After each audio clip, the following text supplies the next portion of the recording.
Salut tout le monde, c'est l'heure des favoris du mois de mai. Je sais que d'habitude les youtubeuses vous disent ah dis donc le mois il est passé tellement vite, mais où est passé le mois de mai? Moi c'est l'inverse. Le mois de mai n'en a pas fini cette année. Oui, il n'en a toujours pas fini, nous sommes le 30. Demain est le dernier jour du mois de mai. Passons à juin, c'est le moment. Mais ça n'empêche que j'ai quand même des favoris à vous présenter. Comme d'habitude je mélange les genres et comme d'habitude vous pouvez à tout moment passer au produit suivant si celui-ci ne vous intéresse pas en cliquant cette fois-ci sur le cactus. Le premier favori est un favori genre de truc que je ne présente jamais sur ma chaîne parce que a priori ça m'intéresse pas. C'est un auto-bronzant. Alors, limite je m'excuse d'utiliser de l'auto-bronzant, je fais bien ce que je veux, merci bien, non je déconne. Ok, je suis pas le genre de meuf à utiliser de l'auto-bronzant, mais récemment il a fait un petit peu plus beau et j'ai voulu sortir mes guiboles parce que les guiboles ont envie d'être sorties. Et je me suis rendu compte à ce moment-là qu'elles étaient pas simplement pâles, genre pâles, non, tellement pâles qu'elles étaient violettes et transparentes. Très moche, donc je me suis dit tiens je vais ressortir ce truc là que j'ai depuis des années dans mon placard, donc ça doit faire 2 ans que je l'ai.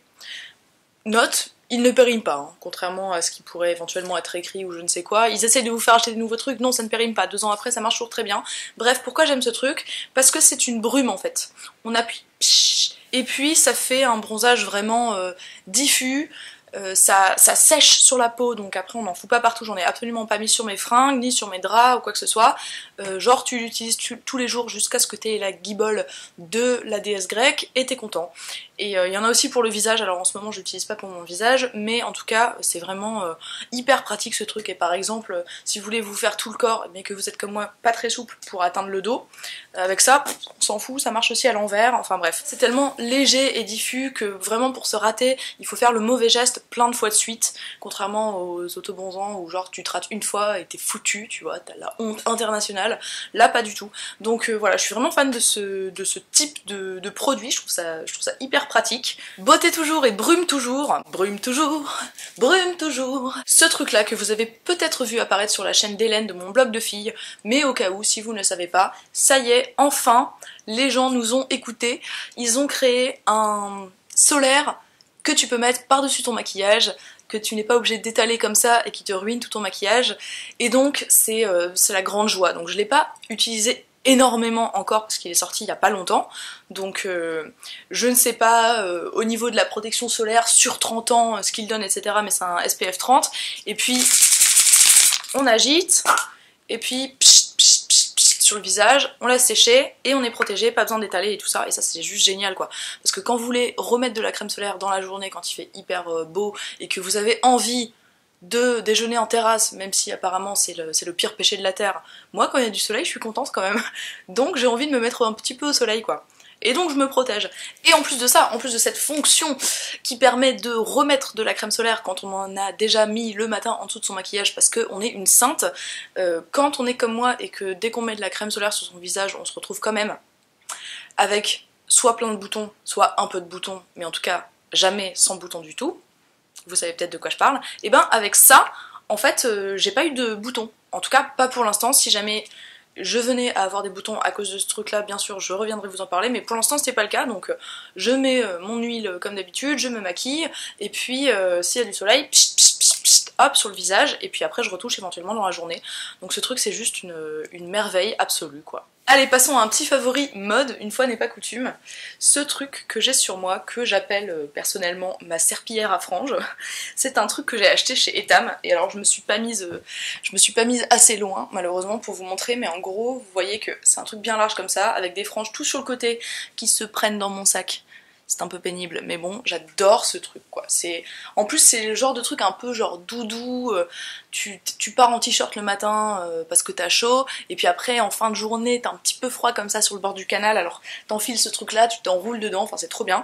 Il était pas excessivement cher vu que c'est Etam, je l'ai payé je crois 50 €, c'est la collection actuelle donc il est encore valable, encore vendu dans les magasins quoi. Bref, il est long comme ça, touk touk touk touk, vous voyez que je suis en pyjama, pour ne pas changer. de ce que je fais d'habitude. Oui, je filme ma vidéo en pyjama, c'est mon jour de congé, j'ai le droit d'être en pyjama, je m'en fous. Voilà. Un produit de maquillage qui revient dans mes favoris, je sais qu'il y a été probablement il y a de longs mois, voire plus d'1 an, mais comme c'est redevenu un favori, je voulais vous en reparler. C'est la poudre de contouring de chez Kevyn Aucoin. C'est une teinte qui s'appelle Medium, mais en gros je crois qu'ils ne vendent qu'une teinte, et c'est la poudre de la couleur parfaite pour faire du contouring, parce que c'est pas du bronzer, donc ça tire pas trop sur le orange, mais en même temps, des fois quand ils essayent de faire des trucs qui tirent pas trop sur le orange, et ben au bout du compte ça fait gris, mais là pas du tout, c'est juste hyper adapté pour les peaux claires à moyenne. Après si vous avez la peau plus mate, je pense que ça se verra pas trop sur vous, mais en tout cas voilà, pour les peaux plutôt claires c'est absolument génial, et en ce moment j'adore faire du contouring, donc c'est hyper pigmenté, mais ça reste pas trop casse-gueule à appliquer parce que ça s'estompe bien, enfin bref c'est nickel. Et puis même si je veux me faire juste le creux de l'œil, enfin je mets ça, bref. J'adore ce truc, je l'adore depuis que je l'ai acheté, depuis des mois. C'est un produit qui est cher mais qui vaut vraiment le coup.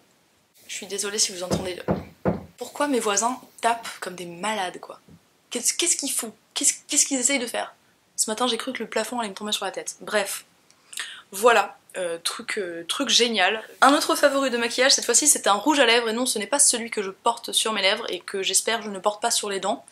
Vraiment par réflexe je mets ma main derrière, je ne sais pas si ça change quelque chose, je vais quand même vous faire un close-up. Alors voilà, c'est un super joli rose pêche, hyper portable, hyper adapté à ma carnation.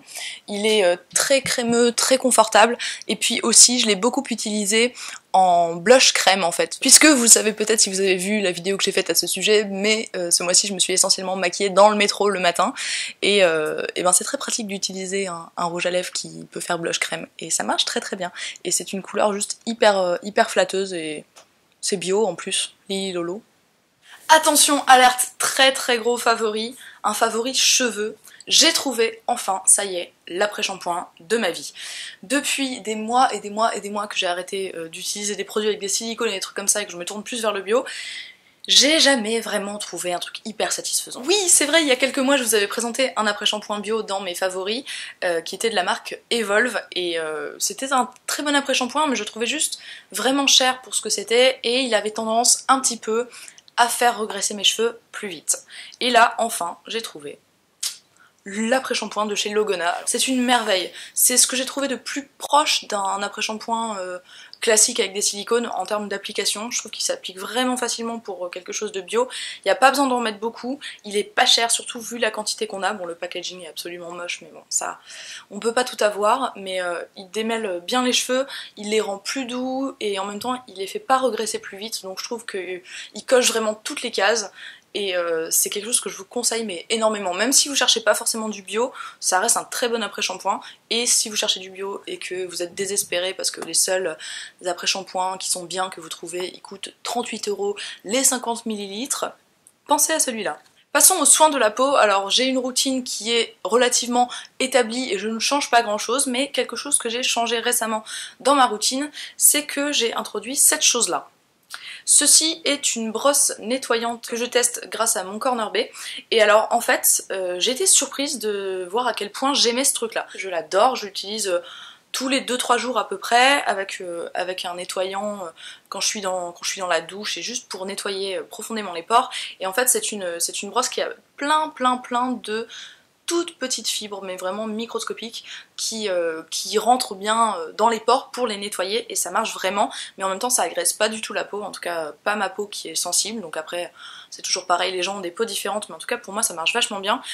C'est vraiment une alternative beaucoup plus économique que la Clarisonic, et si j'avais pas acheté ma Clarisonic avant, je pense que je me poserais peut-être encore la question de est-ce que c'est mieux, est-ce que c'est moins bien que la Clarisonic, est-ce qu'il faut quand même que j'achète la Clarisonic, etc. Donc je vous donne mon avis maintenant. Je pense que si on a une brosse comme ça et qu'on sait bien s'en servir, c'est pas la peine de s'acheter une Clarisonic, voilà.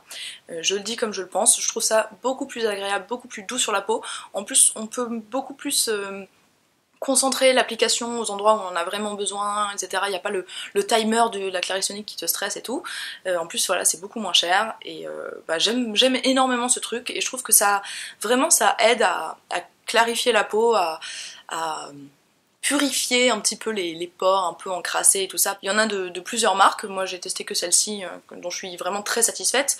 Il y a aussi la Tozo Wong qui est très connue, etc. Mais j'imagine qu'il y en a d'autres, mais en tout cas c'est un petit outil dont je suis extrêmement satisfaite. Attention, attention, refavori mode, favori chaussures. Comme d'habitude, je les mets sur mes mains pour vous les montrer. Ce sont des Vans compensés. Alors, j'adore, je cherchais des baskets compensées depuis vraiment longtemps et j'en trouvais jamais des confortables et tout ça. Et puis là, ça y est, j'ai trouvé les Vans compensées trop cool, grises un peu délavées comme ça parce que moi je suis comme ça, tu vois. Elles sont vraiment hyper confortables, elles se font aux pieds à une vitesse pas possible. Je les trouve super jolies. En gros, je les ai portées tous les jours ce mois-ci. Je m'en lasse pas. Elles sont trop bien. Voilà. One of these days, these boots are gonna walk all over you. L'avant-dernier favori est un favori maquillage et celui-là vous l'avez peut-être vu arriver puisque dans la vidéo où je faisais un peu mes premières impressions sur ce produit-là j'étais assez bluffée et voilà, il a gagné sa place dans mes favoris. C'est l'eyeliner de chez Paul & Joe. Alors je m'attendais pas à trouver dans une marque qui est à la base une marque de fringues du maquillage vraiment de qualité, mais alors là je suis impressionnée. Cet eyeliner m'a réconciliée avec le liner, mais vraiment. Genre, si vous suivez ma chaîne depuis un moment, vous saurez que je porte très peu d'eyeliner, et particulièrement pas jusqu'au coin interne de l'œil comme j'ai fait aujourd'hui et comme je fais beaucoup en ce moment, parce que simplement j'ai jamais trouvé un liner qui me permette de faire ça correctement et que ça me plaise, mais avec celui-là, si, il est vraiment super. Alors déjà, il a une pointe hyper fine, mais pas une pointe feutre, parce que j'aime pas les pointes feutres, je trouve que ça s'abîme et après on contrôle moins bien ce qu'on fait. Donc c'est une pointe en poil, mais super fine. On le secoue comme ça, il y a une petite bille à l'intérieur. Il faut le laisser la tête en bas, très important. Mais ça marche pour tous les produits de ce genre, tous les produits feutres, des trucs comme ça, toujours laisser la tête en bas, sinon ça s'irrigue pas bien. Donc son tout petit défaut, son seul tout petit défaut, c'est que il a un peu de mal à s'irriguer, à prendre le produit. Donc quand je me fais le premier œil, c'est nickel. Et après, il faut bien que je secoue pour le deuxième œil. Donc c'est vraiment le seul défaut que je lui trouve. Mais sinon, l'application est tellement facile. Mais moi qui suis pas spécialement bonne du tout pour faire de l'eyeliner, j'y arrive avec ça, mais rapidement, bien. Je suis contente de montrer à chaque fois. J'arrive à faire la même chose sur les deux yeux, mais alléluia! C'est un marron. Et alors, le marron, quand on en met une bonne quantité, il se retrouve à sécher en donnant des petits reflets un petit peu bleutés dedans. Et je trouve ça magnifique. C'est une couleur que je trouve très jolie, un truc que je trouve très maniable. L'inconvénient, j'ai dit qu'il n'y en avait qu'un seul inconvénient, c'est pas vrai. Il y a un deuxième inconvénient, c'est son prix. Il est extrêmement cher. Mais voilà, pour quelqu'un qui est comme moi, qui utilise de l'eyeliner une fois tous les 3000 ans, ça vaut le coup d'avoir un produit de qualité. Et j'aime. J'adore. Oui, je l'adore, tous les jours un peu plus fort. Et le favori qui va clore cette vidéo de favoris, c'est une chaîne YouTube. Alors encore une fois, petite alerte, c'est une chaîne YouTube anglophone. Désolée si vous ne parlez pas l'anglais, encore une fois, je suis vraiment désolée. Vous pouvez dès maintenant cliquer pour sortir de cette vidéo avec toutes mes plus plates excuses en vous souhaitant une bonne journée. Et pour les autres qui sont restés, c'est une chaîne beauté. Alors ça ressemble tout à fait à une chaîne que j'aimerais pas à la base, c'est-à-dire une meuf blonde qui met plein de maquillage, qui est un peu bimbo quoi. Et je suis tombée sur sa chaîne, je sais plus comment, et j'adore. Je vous ai même pas dit le nom de la chaîne, Batalash Beauty. Je sais plus d'où elle vient, je crois qu'elle est australienne ou un truc comme ça. C'est une fille qui fait des maquillages, qui est maquilleuse professionnelle, et elle en fait des caisses, c'est sûr, mais c'est vachement plaisant à voir, ça donne des idées, elle a une technique qui est très bonne, elle a une façon de s'exprimer qui est trop marrante, enfin genre elle mâche pas ses mots, elle jure tout le temps, et du coup moi je trouve ça marrant quoi, ça me donne envie de regarder la vidéo, même si à la base le maquillage que je vois c'est pas un truc que j'aurais envie de reproduire sur moi, genre le truc énorme, violet, bleu, jaune et tout, mais juste la voir le faire, je trouve ça assez intéressant. Et elle a une vachement bonne technique et je trouve il y a des vidéos qui m'ont vraiment donné envie d'essayer des nouveaux trucs et du coup ça m'a un peu remotivée avec le maquillage à tester de nouvelles choses et à m'amuser un peu plus. Donc voilà, cette nouvelle Marie vous est fournie par Batalash Beauty en gros. Voilà, sur ce, cette vidéo de favoris est terminée. J'en profite pour vous dire que j'ai remis mon micro parce que récemment j'avais des problèmes de son comme certaines d'entre vous me l'ont fait remarquer à juste titre, c'était plutôt le bordel au niveau du son dans mes vidéos. Donc si vous pouviez me dire ce que vous pensez du son, que ça soit bon ou mauvais, pour que je vois que je m'adapte, j'essaye de faire une prise de son un petit peu différente. Donc j'espère que ça sera mieux, qu'il y aura moins d'écho, etc. Et bah voilà, j'attends vos retours. Sur ce, je vous souhaite une très bonne journée, une très bonne soirée, et je vous dis à très bientôt. Salut!